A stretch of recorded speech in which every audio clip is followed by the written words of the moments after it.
चंद्रशेखर आजाद ने की यहां कोर्ट के फैसले पर खुलकर बात। जी हां, एससी और एसटी पर सुप्रीम कोर्ट के फैसले पर सांसद चंद्रशेखर आजाद ने अपना यहां पर जो है सोच और विचार रख दी है और कर डाली है ये बड़ी मांग। और वो मांग क्या है और क्या बातें की हैं उन्होंने, इस यहाँ पर विषय पे चली जानेंगे खबर विस्तार से। तब तक आप हमारे चैनल टीसी न्यूज चैनल को लाइक एंड सब्सक्राइब करना ना भूले। तो आपको बता दें कि यहाँ लंबे समय से कुछ परिवारों का कब्जा है, ऐसा कहना है यहाँ पर वो भी सांसद चंद्रशेखर आजाद का।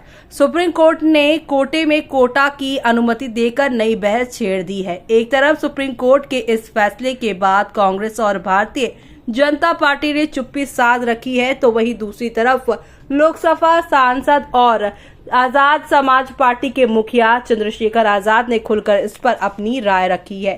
चंद्रशेखर आजाद ने सुप्रीम कोर्ट के फैसले पर खुलकर बोलते हुए कहा है कि जिन जजों की बेंच ने ये फैसला दिया है उसमें से कितने जज एससी एसटी हैं। अगर आप वर्गीकरण करना चाहते हैं तो इसकी शुरुआत सुप्रीम कोर्ट से ही होनी चाहिए। यहाँ लंबे समय से कुछ परिवार वालों का कब्जा है। आप एससी एसटी परिवार के लोगों को यहाँ घुसने नहीं दे रहे हैं। सामान्य जाति के लोगों को भी मौका नहीं मिल पा रहा है। ऐसे में अगर आपको वर्गीकरण करना ही है तो इसकी शुरुआत सर्वोच्च संस्था से होनी चाहिए।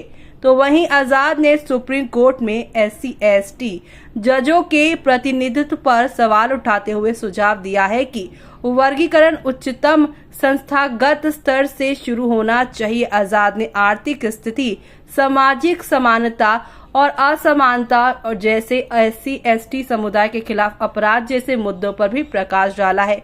सुप्रीम कोर्ट का ताजे फैसले ने कोर्ट के पिछले फैसले को पलट दिया। इसमें अनुसूचित जाति के किसी भी उप वर्गीकरण पर रोक लगाई गई थी। इसने एससी एसटी आरक्षण ढांचे के भीतर अधिक पिछड़े वर्गों के लिए अलग कोटा प्रदान करने की आवश्यकता को स्वीकार किया है। न्यायालय ने इस बात पर जोर दिया है कि राज्यों का कर्तव्य है कि वो इन पिछड़े समुदायों को प्राथमिकता दे। आजाद ने तर्क दिया है इस पर कि निजीकरण ने आरक्षण के अवसरों को कम कर दिया है। उन्होंने सुप्रीम कोर्ट के भीतर ही वर्गीकरण की मांग की और निष्पक्षता सुनिश्चित करने के लिए संख्या के आधार पर आरक्षण नीतियों की वकालत की। कोर्ट ने आरक्षण का लाभ उन जातियों को भी देने की आवश्यकता पर बल दिया जो वर्तमान में इसका लाभ नहीं उठा पा रही है।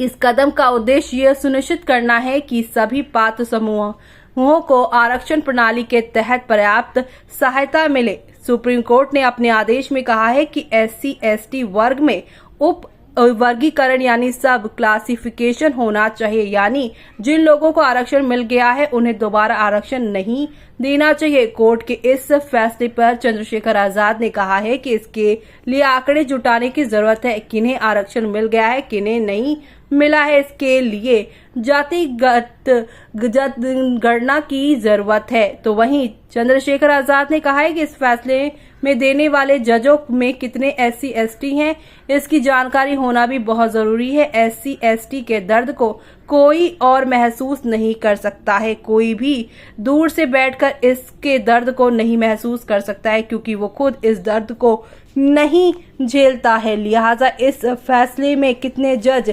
एससी एसटी थे जिन वकीलों ने उसका समर्थन किया, उसमें कितने एससी एसटी थे, वो किन दलों से जुड़े हैं, किन लोगों से मिले हैं, जिन लोगों ने इसका विरोध किया उसमें कितने एससी एसटी के थे, वो किस दल के थे। जस्टिस बेला त्रिवेदी ने इस फैसले का विरोध किया है। आर्टिकल के 1900 यहाँ पर 51 का ये उल्लंघन है।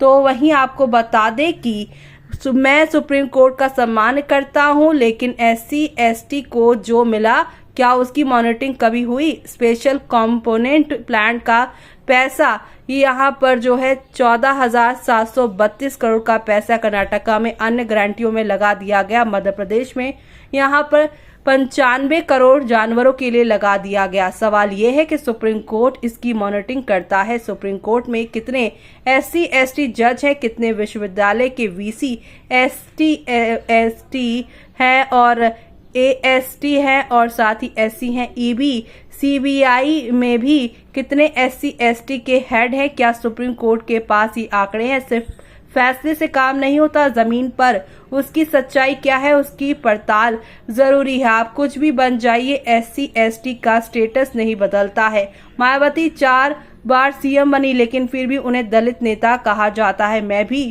के वोट से सांसद बना लेकिन फिर भी मुझे दलित नेता कहा जाता है। इसका मतलब है कि एससी एसटी का स्टेटस नहीं बदलता। इस पूरे रिपोर्ट पर आपका क्या कहना है? हमें कमेंट बॉक्स में कमेंट करके बताना बिल्कुल भी ना भूलें।